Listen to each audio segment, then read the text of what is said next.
ponk bi nga xam ni moo ñu fi tax a teew tey muy ubbiteb l'école bi ñu fas yéene ci ànd ak ki nga xam te ni mooy le ministre Moustapha Guirassy moom it liggéey bu am solo déjà jot na ko ci def donc ñu may ko rek moom it mu développé.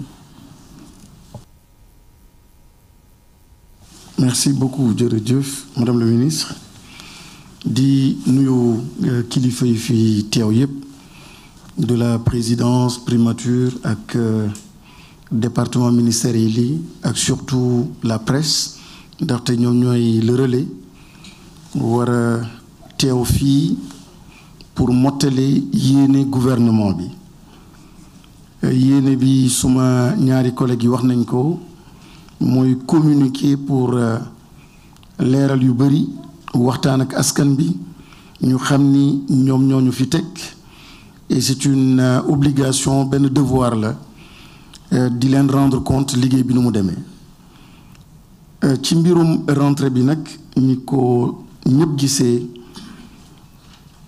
premier conseil interministériel bi gouvernement bi organisé daaw ça portait donc sur la rentrée scolaire ren jii tamit premier ministre organisé ko aussi mu am benn pré-conseil am un conseil aussi interministériel et qui portait sur la rentrée des écoles donc la rentrée scolaire muy wone simplement importance boo xam ni gouvernement bi jox na ko école jox na ko capital humain ëllëg ak agenda wu 2050 gouvernement bi dafa ne ni duñu jëm mukk duñu réussir transformation su dee réglé wuñu problème mu capital humain moo tax la question de l'école mu nekk question boo xam ni dafa itteel autorité yi wante pour nga xam nit ban progrès la def day xam tamit nga xam lim fi fekk situation bi mu fi fekk abri provisoire école yu màbb environnement scolaire boo xam ni mur amul xale yu jigéen yoo xam ne dañuy dem école amul bloc d'hygiène déficit d'enseignants problème mu décisionnaire yi yooyu la fi fekk ak yeneen mu nekk lu lëndëm pour école te réew amul benn réew bu connaître développement transformation te appuyewul ci capital humain moo tax gouvernement bi mu am rupture fondamentale te ci diir bu gàtt en moins d'un an dinaa ci dellu si toutes les réalisations yoo xam ne gouvernement bi def na ko d'abord le point précis sur la rentrée globalement rentrée bi alhamdulilah ça s'est bien passé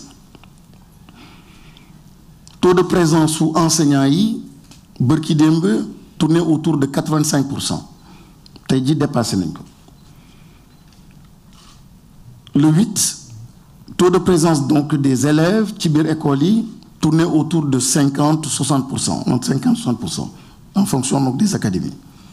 tey jii loolu tamit yéeg na te lancé nañu benn appel aux parents et c'est souvent en milieu rural que le taux bi di faible parce que y a encore les activités champêtres les travaux champêtres ñu ñaan parents yi ñu libérer xale yi pour ñu mën a dellu seen école donc globalement sur toute l'étendue du territoire avec les efforts coordonnés du gouvernement lépp jaar na yoon naturellement suma collègue wax na ko sànq am na par endroit des difficultés liées aux inondations mooy le cas de Bakel am yenn école yoo xam ni nekkul sax ci biir ndox mais dañu obligé jël sinistré yi dugal leen ci biir école le temps dex yi wàcc ndox bi wàcc ñu mën a reprendre donc de façon ciblée de temps en temps mën nañu différer une rentrée de 2 jours de 3 jours d'une semaine en tenant compte donc de ces circonstances nga dem tamit Diourbel mu am quelques 3 ou 4 sites yu nekkoon dans la même ou dans les mêmes conditions mais globalement tout a bien fonctionné tout est bien parti et bien relancé mais fi ma bëgg mettre l'accent mooy pour le gouvernement c'est vrai c'était le 8 ak le 6 pour les enseignants mais au-delà soo leen suivre bu baax le conseil interministériel c'était plutôt une entrée dans un nouveau système éducatif mu am des décisions majeures yoo xam ni gouvernement bi jël na ko benn bi mooy la nouvelle stratégie pour les infrastructures de l'éducation infrastructures scolaires problème bu rëy bi ñu amoon li gouvernement bi seetlu mooy xale su juddoo fenn village plus muy màgg plus muy sori terroiram day am 3 ans 4 ans ou 6 dem ci benn école plus muy évoluer ci ordre d'enseignement yi il est obligé des fois de quitter un village dem feneen nga gis yeneen gox ci yeneen réew c'est une obligation xale bi jàngee ci quartier kooku déjà ci wàllu stratégie en termes d'infrastructure construction yi li fi jàlloon yépp juum nañu erreur bu doy waar ñu corriger ko te ñi nekk ci àll bi xam nañu li may wax mooy soo amee BFM pour dem lycée souvent département ba département yenn saa yi ngay dem soo amee bac mu nekkaat leneen ak leneen et vous avez vu aussi si je fais la connexion avec l'enseignement supérieur naka nañu nekkee di def maillage pour corriger donc problématique boobu leneen li moom mooy il y a ce que le gouvernement appelle ci stratégie bu bees bi yépp ci conseil interministériel wax nañ ko préciser nañ ko lu mel ni Touba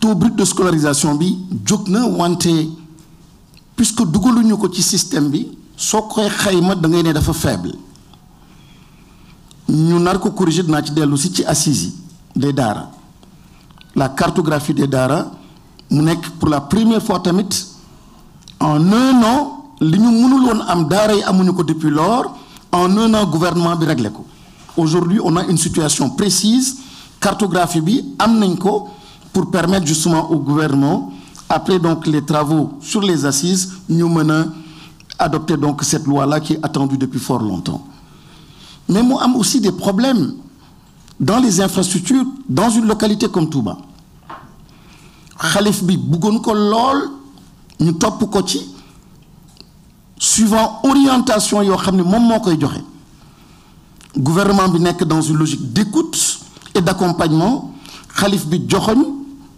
gouvernement bi topp ko ci li mu joxoñ parce que volonté bi benn la mooy éduquer et accompagner donc les enfants de Touba les enfants du Sénégal gis ngeen fa le premier ministre tamit et gis ngeen dogal bi mu jël pour justement l'école de Touba selon la vision déclinée par le khalife de Touba mais ça c'est du spécial par rapport aux infrastructures mu am aussi du spécial par rapport à l'inclusion aux enfants en situation de handicap toujours donc dans la nouvelle stratégie boo xam ni lancé nañ ko mu am ay directives yoo xam ne joxe na ko nii yàggul dara mu am des cas bien précis du ma mën a lim lépp mais le cas du Rufisque qui s'est trop vite développé malheureusement la carte scolaire n'a pas suivi Rufisque tey jii Diamniadio conférence bu am lu am fa la il y a des hôtels il y a des habitations mais malheureusement la carte n'a pas suivi et c'est une bombe là aussi dans le nouveau programme mu am ay jéego yu am solo yoo xam ni gouvernement bi décidé na et puis am na très bientôt donc les poses de première pierre yu ñu nar a def par rapport à cela man bëgg a ñëw ci 1 an yi loo xam ne gouvernement bi def na ko pour rendre compte aussi aux populations mooy réforme gisaguñu xëy na résultat bi mais ñëpp a ngi jooy dineen école doxul ni programme yi du programme yii la ñuy xaar ci sunu école ñëpp jaaxle nañu ndaxte xale yi même suñu demee école jikko yu ñu am ci biti du lu ñuy xaar ci sunu askan mu nekk réforme boo xam ni sans cette réforme capital humain bi ñu bëgg ak nit bi ñu bëgg ak askan bi ñu bëgg duñ ko am mukk gouvernement bi taxaw ci thème ni réforme lépp tegu na comité yi formé nañ ko ñu ngi ciy liggéey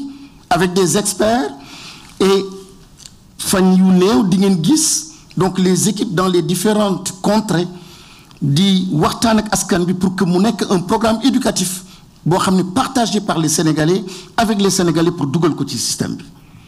On parle bien de souveraineté, on parle bien d'orientation nouvelle, on parle bien de spiritualité. Sénégal c'est son capital spirituel. Yooyu yëpp bëgg nañu dans notre système éducatif ñu mën ko retrouver. mun am les assises des daara chef de l'État waxoon na ko daaw loolu tamit mi ngi ci circuit bi démarré na te ci fan ay mois yu néew incha allah les conclusions des assises tamit dinañ ko mën a partager. ñuy fàttali ni daara c'est quand même loo xam ne le signe distinctif donc du Sénégal parmi les signes distinctifs donc jox leen gëdd et comprendre l'impact du travail donc des daara sur le système dafay am solo à travers ces assises à travers une écoute active déglu leen bañ leen imposer dara ñoom seen bopp indi ni nii la ñu gisee daara nii la ñu koy dugalee dans le système éducatif. C'est une œuvre, une action majeure et loolu tamit mi ngi wagon bi train bi mi ngi en marche. Nous n'avons le cycle fondamental orientation bi ñu am tamit la part du gouvernement du chef du gouvernement moom mooy le cycle qui était de 6 ans à 10 ans à 16 ans de 10 ans. Le préscolaire, les petits enfants sont tellement importants que dans le cadre de la réforme bëgg nañu réviser donc ce cycle fondamental pour la prise en charge de la petite enfance. Naturellement, quand on parle de réforme, c'est pas simplement les programmes, c'est l'environnement, c'est le quantum horaire, ce sont les contenus, c'est bien d'autres aspects, mais xam naa dinañu am yeneen occasion pour ñëw ci. Le MOEPS, les langues. Aujourd'hui, en un an, am na fi ñu fekkoon fii situation langue yi. Mais tey jii il y a 8 langues nationales et beaucoup de Sénégalais ne le savent pas. Tey jii dañ ko intégrer di ko jàngale dans nos écoles. Dans 12 académies, maanaam presque dans 12 régions, ñu ngi jàngale. C'était d'abord 6, ñu yokk ci 2 et qui sont effectivement en train d'être enseignés donc dans les écoles. Et ça, c'était l'une des premières directives et orientations yoo xam ne jot nañ ko recevoir dañ ko donc du gouvernement. Et les 2 nouvelles langues, moi le Safi et le Balant, yoo xam ni ren jii la ñu dugg donc dans le système. Parce que ku wax souveraineté, ku wax moom sa bopp, la question des langues devient une question essentielle et fondamentale. Pour la première fois, xale yi la question de l'alimentation scolaire. Sénégal musul am une politique nationale de l'alimentation scolaire. Loolu réglé nañ ko. En moins d'1 an, nous avons désormais une politique d'alimentation scolaire. Li ci des mooy la directive aussi issue du conseil interministériel, c'est de voter une loi pour l'alimentation scolaire parce que c'est une question de performance, de santé et de sécurité pour nos enfants. L'anglais au préscolaire et au primaire. En 1 an, loolu tamit dugg na ba généraliser nañ ko ñu ngi koy généraliser en 1 an. En 1 an, c'est un programme d'urgence pour la résorption donc des abris provisoires. Pose première pierre, actuellement en train d'être réalisée en compagnie donc de nos frères de l'armée qui sont en train d'accompagner le ministère de l'Éducation nationale. En 1 an, et ça c'est bon de s'arrêter là-dessus, un lycée par exemple comme Foundiougne, pendant 10 ans, un lycée boo xam ni mënuñu ko joxe mënuñu ci jàng en sécurité tey jii réglé nañu mbir boobu ba keroog dem nañu avec l'entreprise et on a 10 mois lañ ko jox au lieu de 10 ans pour mu terminer ko. Et li tax ñu jox ko 10 mois c'est que dafa am lycée boo xam ne moo nekkoon Kounoune fii 10 ans mënuñu ko finir mënuñu ko terminer. Et en 10 mois nous avons pu livrer en 10 mois le lycée de Kounoune contre 10 ans. Et il y a des exemples yu mel noonu, donc beaucoup de lycées, beaucoup d'établissements yoo xam ne réhabilité nañ ko en moins de ci diiru benn at. Ci diiru benn at président de la République lancé benn concept benn programme qui lui tient à cœur mooy NITE, nouvelle initiative pour la transformation humaniste de l'école. Premier ministre jox ko beneen écho indi fii la direction donc générale du service civique pour dire à quel point c'est important. Du moral. Ce n'est pas une question de morale, ce n'est pas une question de philosophie, ce n'est pas une question de théorie. La réalité, nous avons un impact économique, un impact dans la santé, nous avons un environnement propice dans le pays, nous avons assuré aux investisseurs un environnement propice s'il n'y a pas de discipline, s'il n'y a pas un esprit de civisme et de patriotisme. Et la question est tellement importante qu'aujourd'hui, cette direction est logée au niveau de la primature. Tellement importante que cette année, la rentrée a été placée sous le signe de cette transformation humaniste de l'école. Et toutes les déclinaisons sont en train d'être faites. Et dans les différentes écoles, à travers les différents gouvernements scolaires, ils sont en train de vivre donc ce nité-là et cette transformation. Les LINAC, en moins d'1 an, 2 LINAC ouverts, 2 LINAC opérationnels, 2 LINAC qui ont produit des résultats. Mais en moins d'1 an, c'est aussi 12 LINAC qui vont être créés. La pose des pierres, de première pierre, se réalisera qui courant mois d'octobre. Ce sont des directives aussi issues du Conseil interministériel. C'est 46 CM, collèges, qui vont démarrer, financement bouclé obtenu à travers donc tout le territoire national. C'est aussi 46 écoles élémentaires, sans compter l'Okhamni BCIB, donc mon koy joxe. Ça, c'est en moins d'1 an aussi, les actions du gouvernement dans le secteur de l'éducation. Une des directives importantes pour le président de la République, il le rappelait en conseil des ministres il y a quelques jours, c'était le sport scolaire. Et en 1 an, on a pu réaliser 2 fois ñaari festival donc du sport scolaire. Lo xamni jeexoon na gëj ngeen dégg xawma nu mu daan tudd mooy IASO. Gouvernement bi indiwaat na ko 2 fois am na. Traitement des arriérés pour enseignants. 5 ans ñoo xam ni c'est une décision d'avancement. Nomination à des postes de responsabilité. Fii lañ ko fekk daaw dégg ngeen enseignants yi seen bopp gërëm gouvernement bi.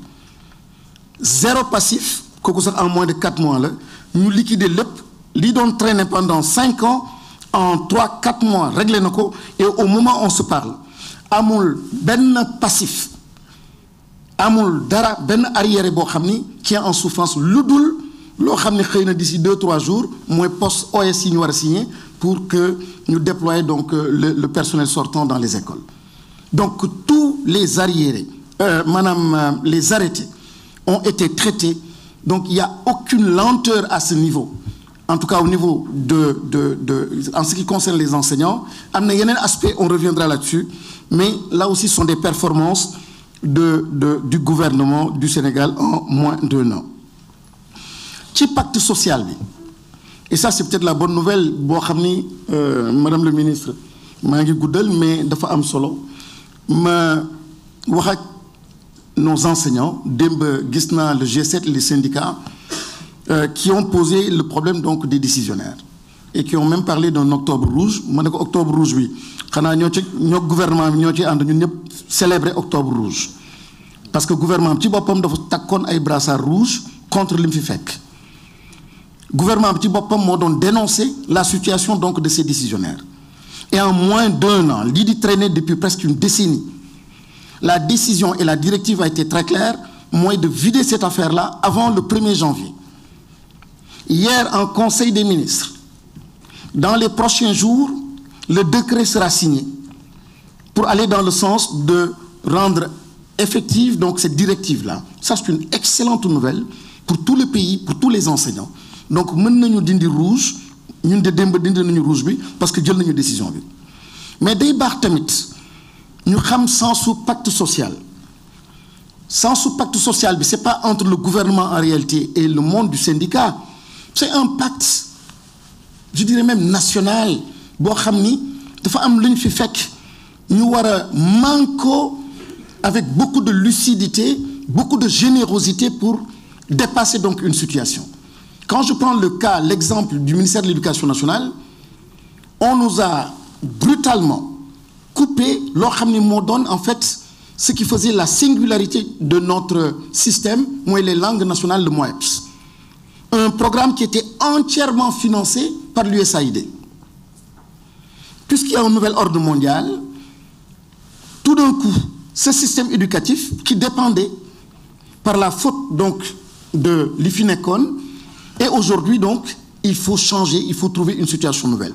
Mais on a trouvé, le gouvernement, régler les questions yoyo, trouver donc les moyens dans un contexte extrêmement difficile pour accompagner donc l'école et accompagner en fait surtout le MOEPS. Je termine avec la politique nationale d'inclusion. Sénégal Moussoukoam, une politique nationale d'inclusion. C'est la première fois que nous avons une politique nationale d'inclusion et demander aux compatriotes en situation de handicap, c'était une demande depuis des années à Mouyoukoon. V3, l'élémentaire n'a jamais été connecté. La question de la gouvernance n'a jamais été réglée. Surtout tout ce qui était élémentaire, aucun moyen en temps réel d'avoir une gouvernance donc, du système. Désormais, en un an aussi, le gouvernement a permis à tout le système éducatif d'être sur plateforme, donc une plateforme numérique, et qui permet à l'enseignant, qui permet aux parents, qui permet à l'élève, qui permet à tous les acteurs de pouvoir participer à l'effort d'éducation. L'interdiction du téléphone, qui entre dans le cadre de la santé mentale donc, de nos enfants, aussi donc, a été une directive extrêmement importante et qui est en application. 100 000 enseignants en moins d'un an, qui ont, la formation a été lancée il y a une semaine, en IA, l'intelligence artificielle et numérique, en un an. C'est pour dire la fonction enseignante, à quel point l'INCO peut valoriser selon donc les orientations du chef de l'État et du chef du gouvernement. Le déficit d'enseignants, vous vous souvenez très bien, c'est une situation terrible que nous avons trouvée ici. Mais malgré la situation difficile, c'est un recrutement, et le seul recrutement, et le premier recrutement qui a été fait par l'État du Sénégal, c'est dans le système éducatif. Ça en dit long sur l'importance du capital humain pour donc le nouveau gouvernement. 2000. Mais au-delà des 2000, c'est cette année 5000 autres qui ont été formés à travers la FASTEF qui vont être déployés donc dans une semaine, la semaine prochaine, donc à travers tout le territoire national. On n'est que presque 7000. Les enseignants sont toujours pleins de problèmes de formation. C'est des quotas de 300 par année. Rendi, pour la première fois, nous avons une formation diplômante universelle avec 8000 enseignants en formation. C'est une première dans l'histoire de la formation des enseignants au Sénégal. Là aussi, c'est en moins d'un an. On a continué, m'arrêter, peut-être que les questions reviendront, mais pour dire simplement que il y a beaucoup de défis à relever. Situation bien fait que fille, man waxuma sax régime bi passe etc. parce que c'est enfermé la question de l'école dans des histoires yo xamni école dafa ëpp loolu yépp. Mais je dirais, et c'est là le message des autorités, moi le système c'est un système colonial. Ba légui amaguñu école bo xamni qui ressemble à ce que nous voulons, le capital humain que nous voulons produire et former. Il s'agit aujourd'hui de cela. Le président de la République parle de société éducative. Et cette